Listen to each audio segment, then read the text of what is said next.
Oh, howdy all, grab yourself a beer, it's time for some Path of Exile discussion. It is now 12 hours until the Ritual League launches, at least at the time I'm recording this video, and that means that GGG have put up a large file online that players can download that has all of the changes that the upcoming patch is going to make to the game files. Now, this causes a bunch of very smart people with computer science backgrounds to reverse engineer a whole lot of information about the upcoming Ritual League. So, spoiler warning, this is going to contain some spoilers about a bunch of items that are going to be in the new league.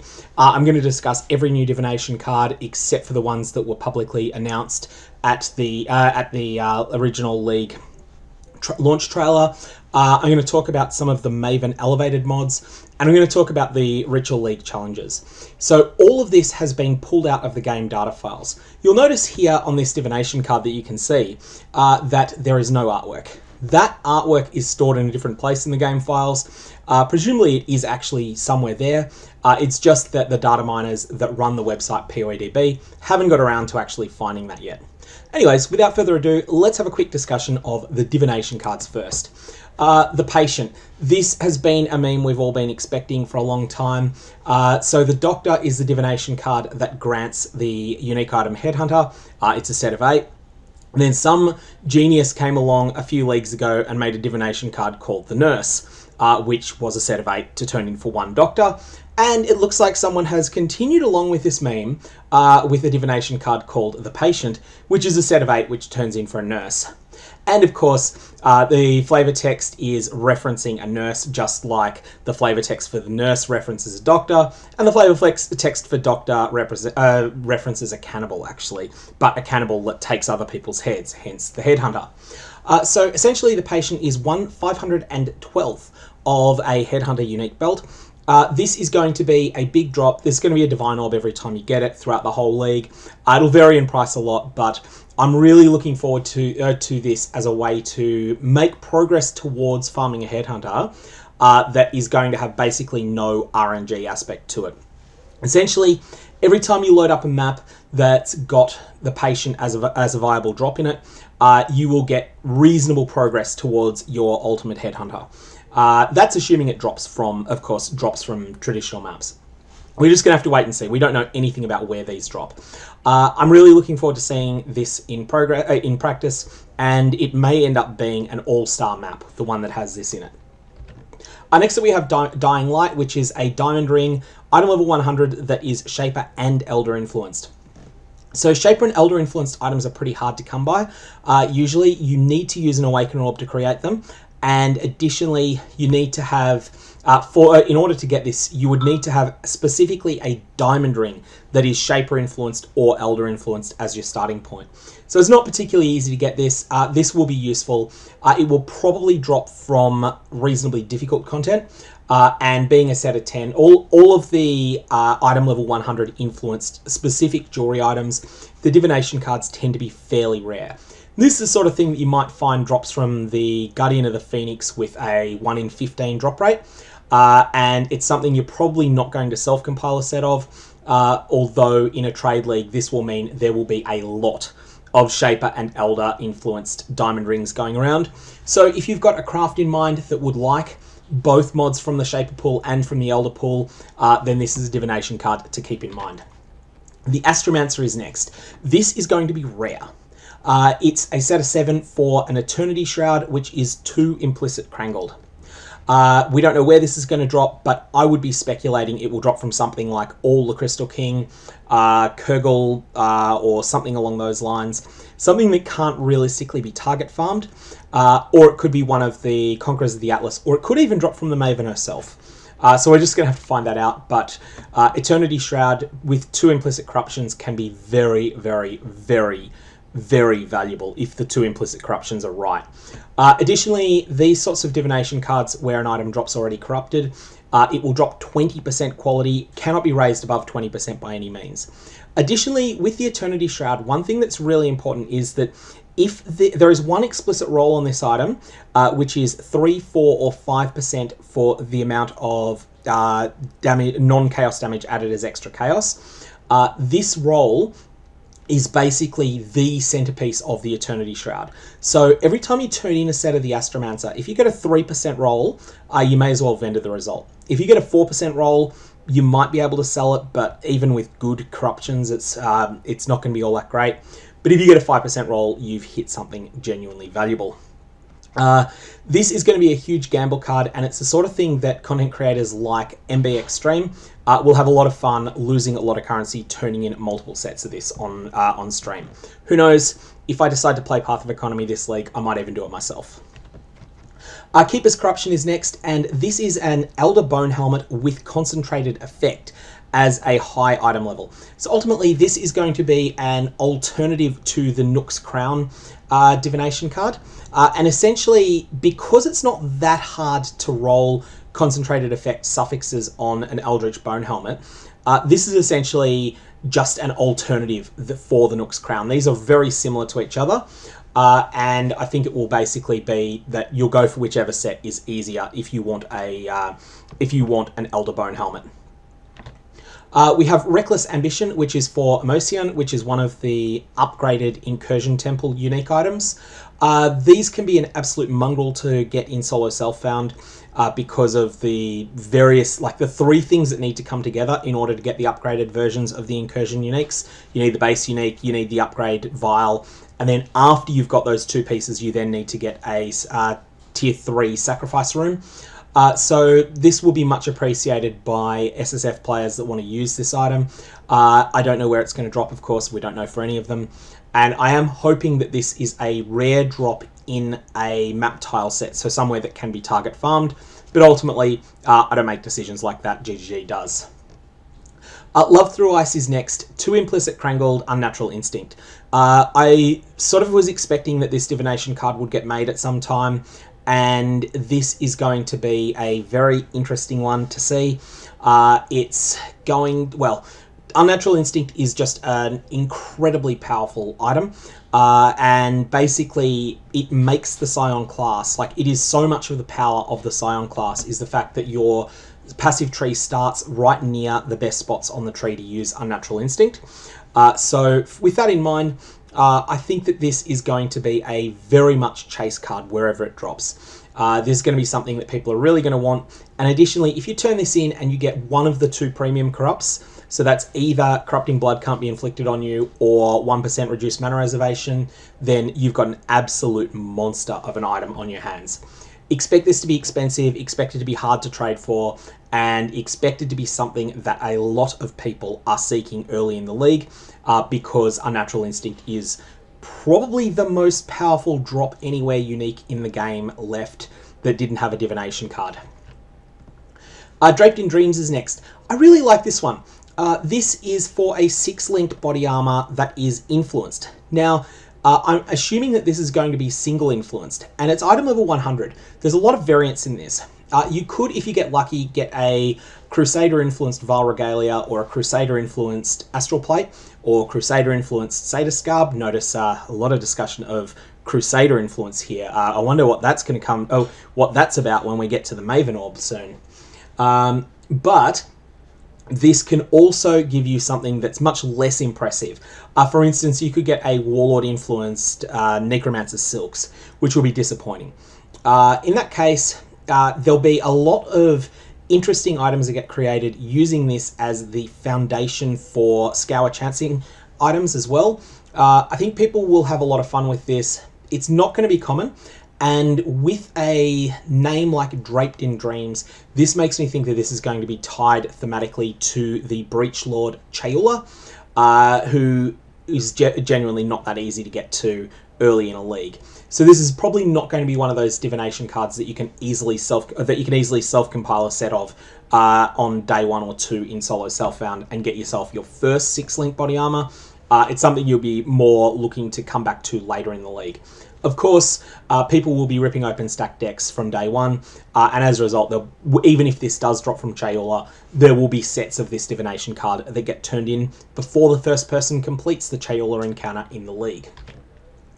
Next up we have the Long Watch. Now, I can't for the life of me remember what the Vigil is, but I'm assuming that this is an item that has solo self-found demand. and so presumably this will be a divination card that a subset of SSF players will really like.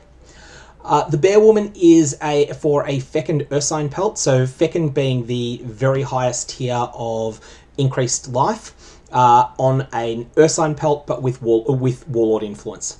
So Fecund is not that hard to roll, so ultimately this is a starting point potentially for future crafting.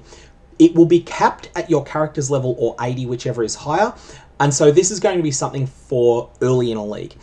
If you've got a build in mind that wants a Warlord exclusive mod and wants it pretty early on in the character, then this is a great starting point for it. And that's where you'd use it. I don't think this is going to be something that you'll keep on your loot filter in a trade league for very long, but in solo self-found it will definitely be useful. And in a trade league it'll be useful early on too.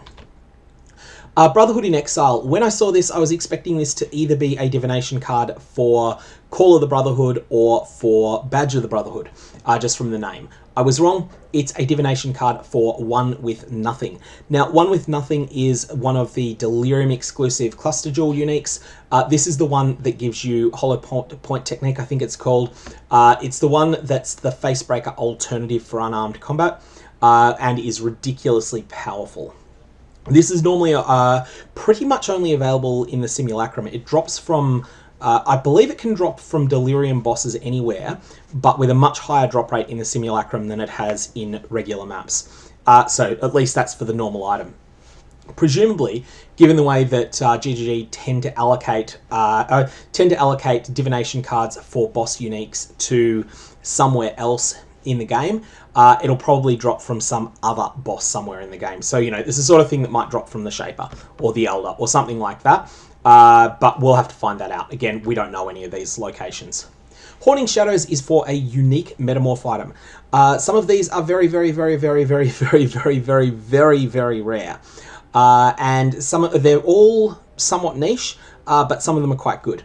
There's a number of Metamorph League exclusive uniques, and this is going to be cool to have here. The Whiteout is a divination card for Cosprey's Malice. Again, one of the very powerful drop anywhere uniques that did not have a divination card. I'm expecting this would drop in the Summit map just from the name, although we're going to have to find that out through actually playing. And I'm expecting that this would have exactly the same drop rate as the Offering, which is the divination card for Chevron's Wrappings, given that both Cosprey's Malice and the Chevron's Wrappings are tier 1 rarity uniques, and both of them are 8-card sets. Then we have Society's Remorse, which is a second divination card for Orbs of Alteration. We don't actually know what the set size is here. I don't think that information was data mined, so we're just going to have to find that out through gameplay. Maybe it's a set size of 1, but this means there's going to be a lot of additional sources of Alteration Orbs. It's almost like Alteration Orbs are going to be really, really good in this league for crafting, and there's going to be a lot more demand than usual for them. Anyway, the next thing I wanted to point out from the Datamined information is that some absolute legend has gone and found all of the Influence mod upgrades from the Maven. Now, this is a much bigger spoiler than the divination cards. What we're going to do now is we're going to use Windows Search and search for the word Explode. The upgraded version of the Crusader Exploding mod that everyone loves is enemies you kill explode, dealing 5% of their life as physical damage and 8 to 12% increased area of effect. Needless to say, this is bonkers. The 3% mod is incredibly good on its own. Obviously, the 5% mod is far better. It is so much easier to cause chain reactions with the 5% version than with the 3% version, and this is just going to be overwhelmingly better than anything else you can get on a chess piece. I'd honestly go as far as to say that a 1 mod rare chess piece with this mod and nothing else on it would be highly, highly, highly sought after. So that's going to be something that'll be really interesting to see, just how much chess pieces crafted with this mod on them are going to end up trading for. I did also check a couple of the other really popular mods, and I've also checked some of the weaker mods. So the popular mod that I checked next was +1 additional curse, and it's sort of okay, but it's far from amazing. So you can apply an additional Curse Hunter Chest mod, is upgrades to also give you 10% reduced mana reservation of Curse Aura skills. So this means that your Blasphemies are quite a bit cheaper, and this will work in conjunction with an Awakened Blasphemy support if you're able to source one of those. And to be honest, if you're getting a Maven's Orb, you will be able to source one of those Awakened Blasphemies. So this is good, but it's just not as big a jump as you get from using the Maven Orb on the Explodey mod. Some of the other things that are really powerful. Some of the numerical mods have just had their numbers increased to a point that they are absurdly good. And here I want to point to, of the Hunt, attacks have 1.1 to 1.5% increased base critical strike chance. This goes up to attacks have a 1.6 to 2% increase to base critical strike chance. This, needless to say, is completely and utterly insane. The 1.5% was already a powerhouse mod, and this is 33% better. You know, it's 33 and 30% better. This is just an incredible one, and you can also get it in conjunction with the Spell Crit mod as well. In practice, I don't think we will see, because they're both Hunter influence mods, I don't think we will see both versions together, the attack crit and the spell crit together on the same item. I'm open to being proven wrong there, but I think that the number of things that would need to come together in order for you to be able to get those those two mods on the same item would be pretty remarkable. Okay, so some of the other things that I've seen, and I have not gone through everything in this list, but some of the things that have stood out to me. The various support gems where socketed gems are supported by level 20 of X support gem have been bumped up to 25, generally speaking. I'm not sure that that's the case for everything, but it is for the ones that I looked at. So these pseudo supports, there's a difference between various support gems. Some support gems going from level 16 to level 18 is a pretty small bonus, and likewise going from 20 to 25. And we'll take Concentrated Effect as an example of this. You do consider it to be an upgrade, going from level 20 Conc Effect to 25, but it's only a few % more damage. Where there's a bigger jump though, is with Innovate support and with Immolate support. So we have Socketed Gems are supported by level X Innovate. Innovate is a buff that, it's a support gem that doesn't get used all that much. Likewise Immolate. So Immolate adds an enormous amount of flat fire damage to skills. However, it only does damage to enemies that are already burning. And Innovate adds a buff to your character if you kill a shocked enemy. That is a significant chunk of flat lightning damage. Also, you get a bunch of flat lightning damage from the gem. These two, though, Innovate and Immolate, gain a lot from gaining additional levels. So those are some of the ones that stood out to me as potentially quite interesting. There's a lot in this list, and ultimately it's going to take a long time to go through and work out what the very, very, very best things are. Some other things that are interesting though, nearby enemies have minus X% to a single resist is going up to 12% instead of 9. Nearby enemies have minus 6% to all elemental resists is now 9%. That's from the Shaper mod pool. There's lots and lots of other things that are small, but the increased maximum number of power charges, you still keep the +1 to maximum power charges, but you pick up this powerful line, 10% chance that if you would gain 1 or more power charges, you instead gain your maximum number of power charges. This is an interesting mod. It's only really available on Precursor's Emblems and a couple of other weird places. Juggernaut Ascendancy has an endurance charge version of it. It's pretty powerful, and it's something that should be kept in mind on any build that can spend power charges. Likewise, I think there's the same available in other item slots. Now, we have of the Conquest, gain accuracy rating equal to your strength. This wasn't the most powerful mod in the world, but it's gaining quite a bit more here. Given that you're gaining 1% increased crit strike chance per 10 strength, this is quite a bit better, and it's starting to make me think that there is a strength stacking build in this league. Strength stacking build that uses accuracy, and there are some of the new bases, which we'll get to in a sec, that will synergize with quite well. I'm not sure if it's going to be a fantastic option, but it's just one of those interesting things that might be worth playing around with.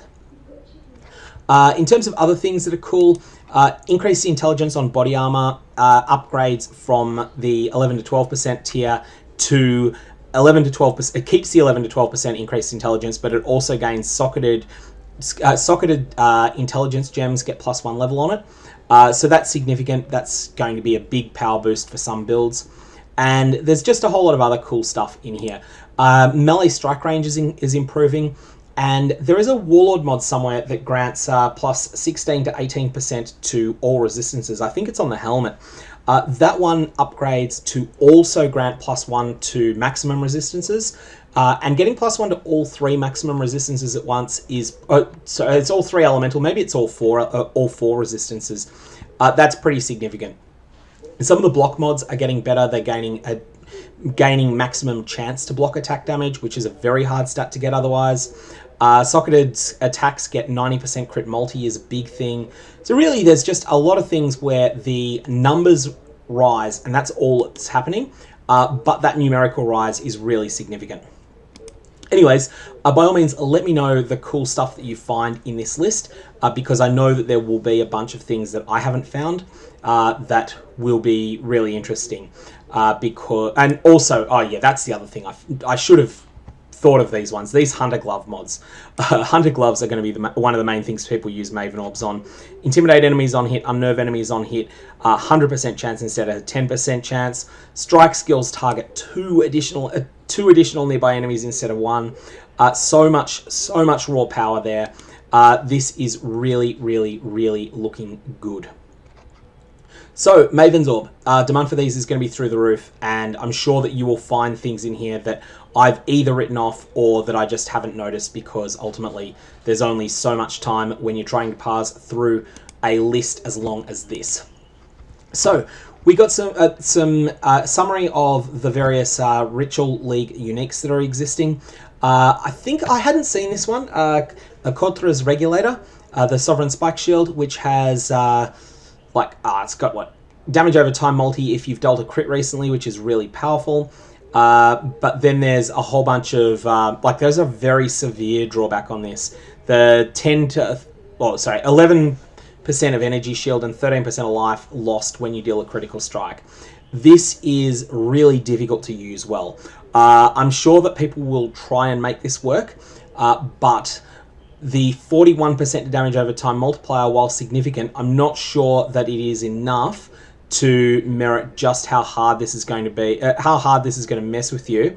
The rare times that you, assuming that you're running this on a build with only 4 or 5% crit, the rare times that you just roll a bunch of high rolls in a row, get a lot of crits, and then boom. You'll notice a number of these are not detailed yet. That is normal. The game files don't contain full information on unique items until they are found in the game client, usually, or officially announced. So, we also got information on all of the ritual encounters. These have all been data mined. One that's really interesting is Complete Ritual Encounters 5, where you need to defeat each of the following bosses in a single ritual. So this is a ritual, this is not a Maven 10 boss encounter. And what this means is that you are going to need to acquire your ritual vessels, trap these bosses.